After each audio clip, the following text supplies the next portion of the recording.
Have you ever wondered who was the first hero ever written about? Before Hercules? Before Achilles? There was Gilgamesh, a king, a warrior, and a man obsessed with defeating death itself. Gilgamesh ruled Uruk, a mighty city in ancient Sumer. Around 2700 BCE, he was said to be two-thirds god and one-third man, a demigod born of a mortal father and a goddess mother. He was unmatched in strength, courage, and wisdom. But he was also arrogant and cruel to his people. His appetite for power seemed limitless. The people of Uruk cried out to the gods, "Deliver us from our king." In answer, the gods created Enkidu, a wild man of the steppe, covered in hair, strong as any beast. He lived among animals, untouched by civilization. A priestess named Shamhat was sent to tame Enkidu. Through her, he learned the ways of people, speech, food, clothing, and love. He left the wild and became human. When Enkidu heard of Gilgamesh's tyranny, he traveled to Uruk to confront him. The two men fought furiously, shaking the city walls. But neither could defeat the other.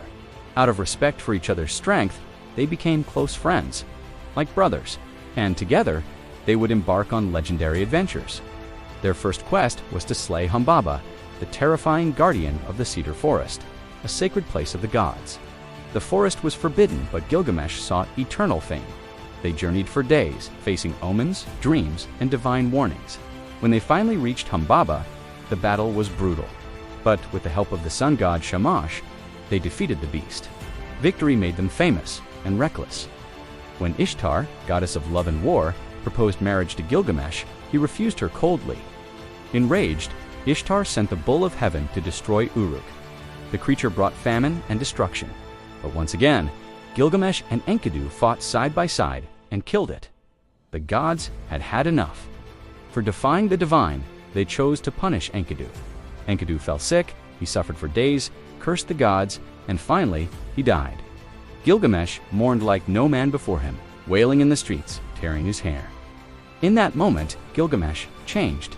He had faced every enemy and won, but not death, and now he feared it more than anything else. He set out on a lonely journey to the ends of the earth to find Utnapishtim, the one man who had escaped death. A man granted immortality by the gods after surviving the Great Flood. Gilgamesh crossed vast deserts, climbed impossible mountains, and reached the Twin Peaks, guarded by terrifying creatures called the Scorpion Men. They let him pass, and he entered the Road of the Sun, a pitch-black tunnel no man had crossed. On the other side, he reached the Garden of the Gods, where jewel-covered trees glowed with divine light.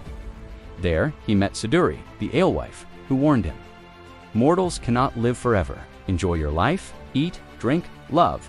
That is your purpose." But Gilgamesh refused to stop. He finally found Utnapishtim, who told him the story of the flood, a tale very similar to Noah's Ark, and tested Gilgamesh's worthiness. In the end, Gilgamesh failed every test. Even when told of a plant that grants youth, he retrieved it, only for a serpent to steal it away.